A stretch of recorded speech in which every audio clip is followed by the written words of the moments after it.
All right, so Jeff Bezos is showing his true politics on Twitter. This is one of the things that's been great about Twitter, is that you realize how absurd the idea of the meritocracy is, and how all these people who are like billionaires and wildly successful actually, in many respects, probably just got lucky and sort of tripped over their dick and fell into it.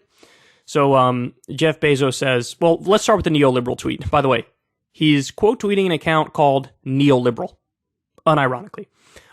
This is so silly. The deficit is decreasing because we're not doing pandemic aid anymore, and federal receipts are up because of inflation. Congress or the Biden administration didn't do anything to lower the deficit. So let's actually look at the tweet that he's responding to. This is something from Biden. Under my predecessor, the deficit increased every single year. This year, we're on track to cut the deficit by $1.5 trillion, the biggest one-year decline ever. It matters to families because reducing the deficit is one of the main ways we can ease inflationary pressure. Now, there are many economists that would take issue with what he's saying here.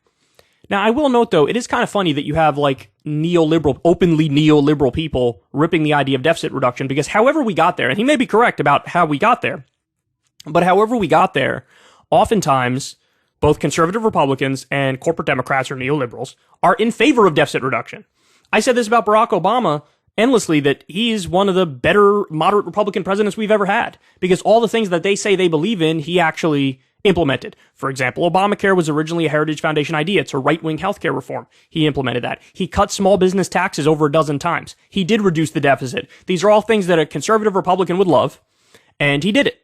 So for a conservative Republican or a neoliberal Democrat, deficit reduction is something that they support. Now, they're still attacking Biden because the thing that they say they want happening is happening, regardless of how we got there. So anyway, let's go back to Bezos, because he says, in fact, the administration tried hard to inject even more stimulus into an already overheated inflationary economy, and only Manchin saved them from themselves. Wow, what a surprise. Jeff Bezos loves Joe Manchin. Inflation is a regressive tax that most hurts the least affluent. Misdirection doesn't help the country. Now, let me explain to you why this tweet is absolutely absurd. He's falling into... Now, I don't blame your average person for falling into this belief that Jeff Bezos has, because I fell into it originally, and it's because I just didn't understand the issue well.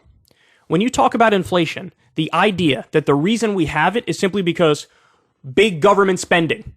It's not true. It is not accurate. Now, I understand why your average Joe or Jane might think, yeah, if the government spends a lot of money, it's going to devalue the currency, and so it's going to lead to inflation. I understand why many would believe that. I believe that. When I talk to economist friends of mine and experts on this, they told me in no uncertain terms that is 100% not why we have inflation. So, what's one of the main drivers of inflation? Well, you're not going to be surprised to learn this. Matt Stoller wrote this great piece on it. Corporate profits drive 60% of inflation increases. 60%. Higher prices aren't just a result of supply chain chaos or government spending. Inflation is being driven by the pricing power and higher profits of corporations, costing $2,126 per American. So, let me get my headphones right. Hold on. There we go. Okay. Let me rephrase this for everybody. When we started having inflation, there were a number of articles in virtually every single mainstream media outlet where they said, oh my God, inflation, oh my God, inflation, oh my God, inflation. Prices are going up over here, they're going up over there, they're going up for this product, they're going up for that product. What corporations did is they took the panic and hysteria over inflation and they used that to justify raising the prices of goods that weren't even impacted by inflation. To the point where 60% of inflation increases are just to have it so corporations make more profits. Now, you look at that and you say, man, that is nefarious and that is dark. Exactly. And that's what corporations do. All they care about is their bottom line. All they care about is their profits. So when you see a hysteria and a mania around inflation and all these fear-mongering articles about inflation, they looked at that as green light opportunity here, baby. If we raise prices, people will say, well, they had to raise prices. It's just inflation. Like, it is what it is. It just naturally happened. It didn't naturally happen. 60% of the time, they raised it because they can get away with raising the prices. So that's one big piece of where inflation comes from. The other thing is the supply chain. The supply chain. When you had the pandemic, it led to all these issues in the economy. You had some shutdowns in various different countries. The supply chain got all messed up. So we have a reduction of goods, which leads to an increase in the price because the supply is limited. That's another thing. Another thing is monopoly power. This is something else that that Matt Stoller has written on extensively. When you have just like a handful of companies running an entire industry, they jack up the prices. And so what you would need to do to reverse that is reintroduce competition. Not manufacturing our own goods here is a problem. If we manufactured more of our own stuff here, we wouldn't be so dependent on this overseas supply chain, and we wouldn't have as many issues as we do. So for Bezos to blame just the stimulus and the spending, well, when there was a giant economic downturn directly tied to a pandemic, what was your answer? Do no stimulus? Do you realize how much that would have devastated working class families? I mean, it was a 5-alarm fire, man. Like, we needed to do something.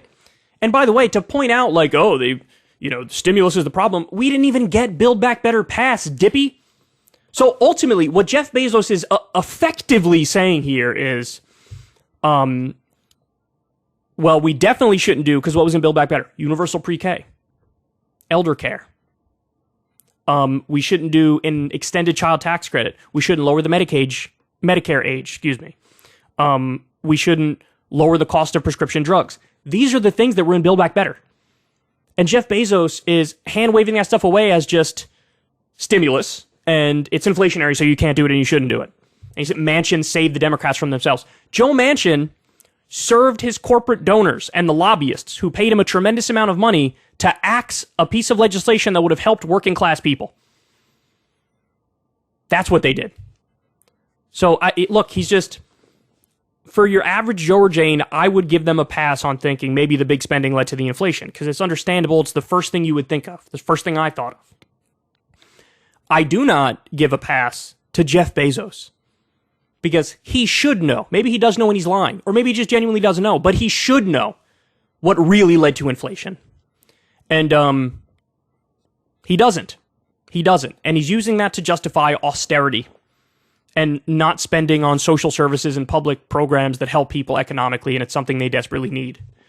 So, look, he's just exposing himself here as either a conservative or a neoliberal when it comes to economics. And that shouldn't surprise anybody because, again, he is a billionaire. He's an American oligarch. And so the idea that he would support social democratic policies to redistribute wealth and like raise taxes on him and spend on programs that would help working class people, clearly he doesn't believe in that. He doesn't want to do that. So he really outed himself here. And this is, by the way, piece of evidence number 5,412 that when people talk about, oh, woke corporations, they're the problem. Like the woke corporations, these are like super progressive companies. My ass cheeks. Yeah, maybe on social issues, because they don't want everybody to think, oh, we hate black people, we hate LGBTQIA plus people or whatever.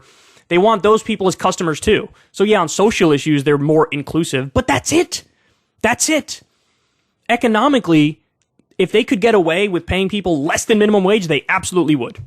They absolutely would. They would try to use government power for socialism just for themselves.